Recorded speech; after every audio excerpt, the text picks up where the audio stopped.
have his very own Sakuro. That night, he learned more about his friend's tribe.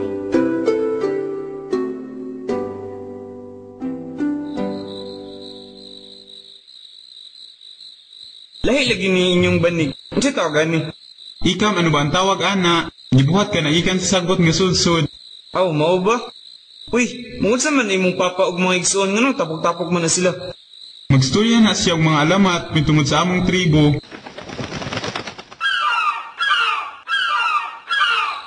Lah, ano to? Wakwak. Dili oy, langgaman to. Ang tawag na mo ato, ukang. Hadlok man iya ang tingog oy. Sa amua, kay naanad naman ni. Musika na lang na sa amuang paminaw. Sige, matulog na ta kay gabi na. But Rico didn't sleep very well that night because of the sound of the owls. When he finally slept, it was nearly dawn.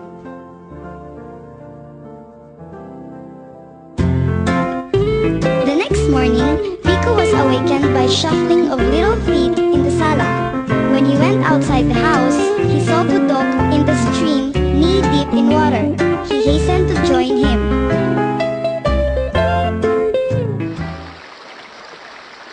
Diyan tawagan ni. Sungkop ang tawag, ana. Mo na among ginagamit mandako kog isda. Gusto nimo sulayan? Sige, para makabalupod ko. Katong sa pangpang dapit, unsa pud to? Namudso man na siya. Katong sa pikas nga pangpang, buwang tawag ato. Unsa man pud na mga isda inyong gakadakpan? Haluan o mudfish. Ug kaning gigunito nako, pantak o catfish. Suddenly, Budok stopped talking and placed his hand over his eyes. He was looking to a certain direction downstream. Rico followed the direction of Budok's eyes, and he saw a girl washing clothes. Budok went to the girl and Rico followed him. Kani di ay si Rico, amigo nako. Rico kanipod si Indaya. They saw a lady coming up the bank. Budok met her halfway and helped her with a basin of clothes she was carrying. Kani naman pod si Kulaling, maigsuon silang duha ni Indaya. Kumusta? The three started a conversation and Rico joined a group of children swimming nearby. Kumusta kayo? Mabuti naman. Ano-ano yung mga pangalan? Uy, ikaw ako si Umon. Ako si Uki. Ako din si Bu. Uy, ay, ako din si Bate.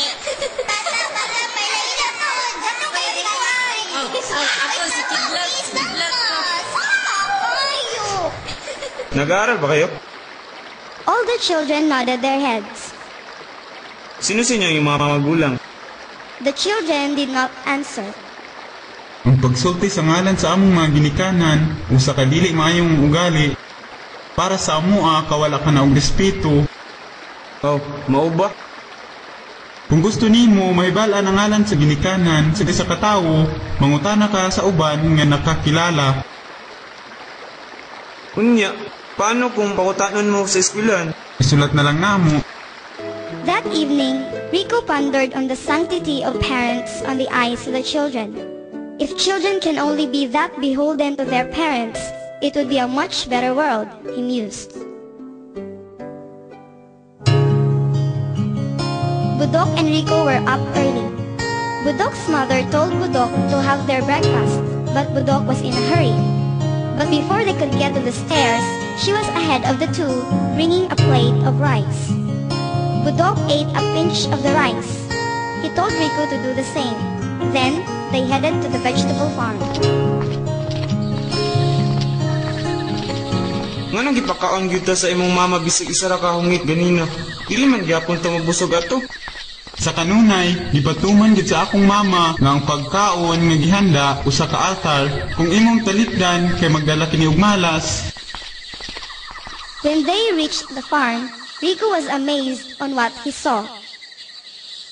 Hala, dagana kayog tanom diri. Kamuti, gabi, lutya, kasaba, biga, nami ana tanan. Napagyud mga utanon. Wala pa man din mo nakita ang mga lalaki sa among tribo ba? Tibuok adlaw ano ba sila aniya sa uma, maguli raman na sila pagkagabi They settled on a plot of kamote and Budok handed Rico a stick. Kali ang tawag namo ani, kani among gagamiton magkalot og kamuti. Gusto nimo sulayan? Sige daw, be.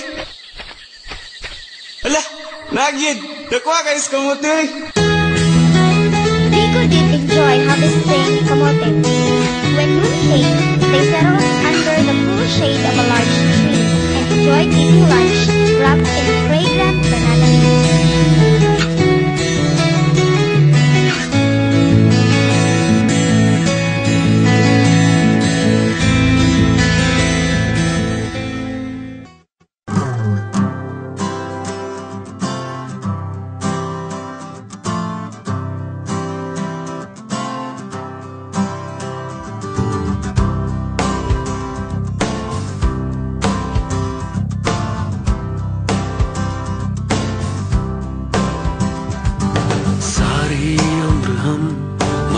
के जी लिए एक पल तो अब हमें जीने दो सारी उम्र हम मर मर के जी लिए एक पल तो अब हमें जीने दो ना ना ना ना ना ना ना ना ना ना ना ना ना na.